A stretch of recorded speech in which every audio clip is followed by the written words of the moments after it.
I come from a small country. Most of the people don't really hear about us. We are not on the news, never. And yes, and we are the Israeli team. My day job, I work for Publicis, a small agency that also no one knows, especially not here. But at night, I work on SpaceIL. I volunteer. I'm a VP on SpaceIL. And I'm going to tell you a cute story about shooting to the moon. So, Israeli children are used to eat bazooka, chewing gum. And we always have on the bazooka chewing gum the future, and the future is till age 21, you're going to reach the moon. And this is real. And suddenly, a few years ago, a team of engineers heard about the Google project, the Lunar X Prize. And yes, it was published first on Wired magazine, and you can see who wrote it. There is the name by someone, I don't know if you really recognize the name. He wrote about it in 2007, but as Israelis do things, we subscribed ourselves on the last day. And the three engineers that started working on the project and are the co-CEO of the organization, Yariv, Kfir, and Jonathan, are real engineers that what they do is they really build things. You know, today everyone wants to learn how to make money. No one wants to build things. But these guys really build things. But the funny thing is how they started it. They started it with a post on Facebook. So, and accidentally I arranged my presentation and I found out that it happened 2 years ago on the Monaco Media Forum. You see, the date is 11 of November 2010. So just during the Monaco Media Forum, Yariv updated the status, okay, we are going to the moon, who wants to join me? And Kfir and Jonathan replied to his post, and they started working on a spaceship. So the mission is to reach the moon and to be the third country landing on the moon. The first one was the Russians, the Soviets. Americans think they were the first, but actually it was the first one to land on the moon. A vehicle were the Soviets, and 3 years later were the Americans, and we are going to be the third country to land on the moon. And after updating the post, they met in a bar in Hulon, which is Hulon in Israel, and they were just drawing on a paper how they're going to land on the moon. This is the original drawings. And you know, there was a lot of alcohol, and they were sure they are going to build a very, very small spaceship. They wanted to build a spaceship that is in the size of a Coca-Cola bottle.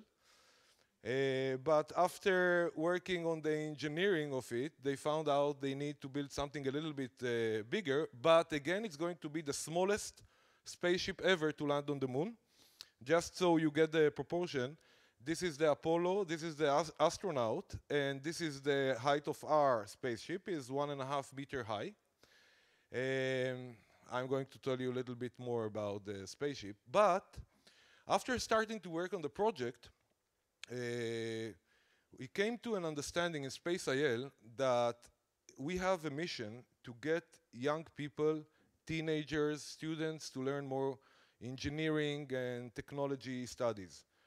So what we are actually doing is we are touring Israel and educating people with the gimmick of a spaceship to learn technology.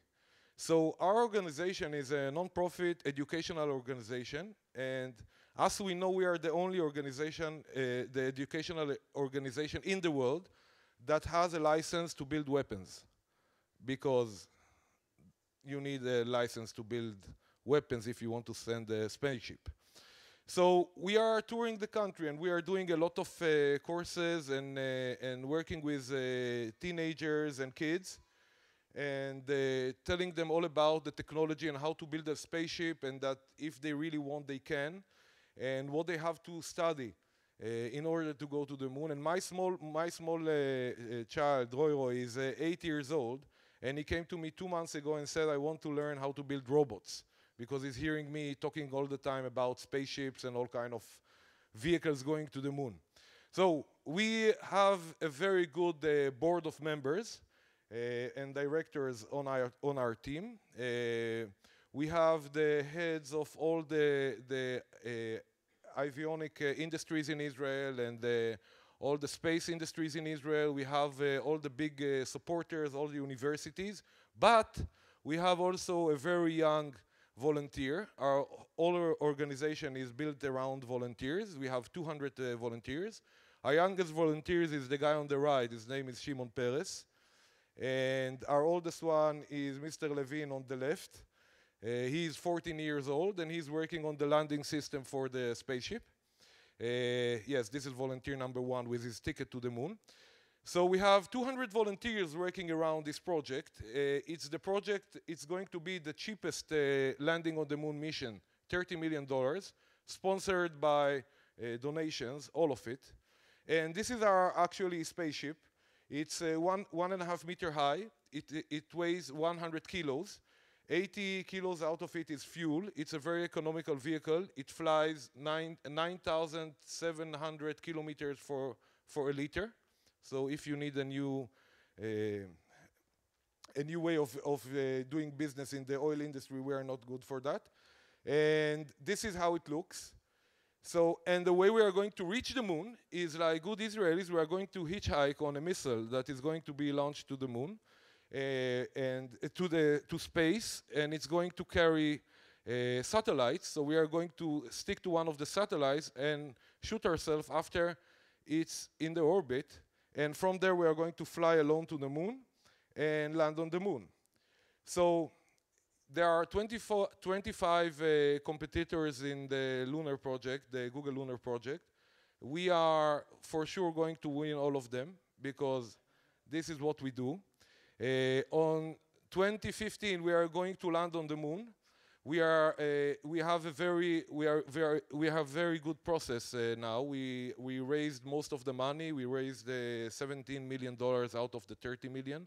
We are working on it, and you know, impossible is only I'm possible. So if you want to follow us to the moon, you can scan this QR code, and your picture will be sent to the moon on our spaceship once we are there. Thank you very much.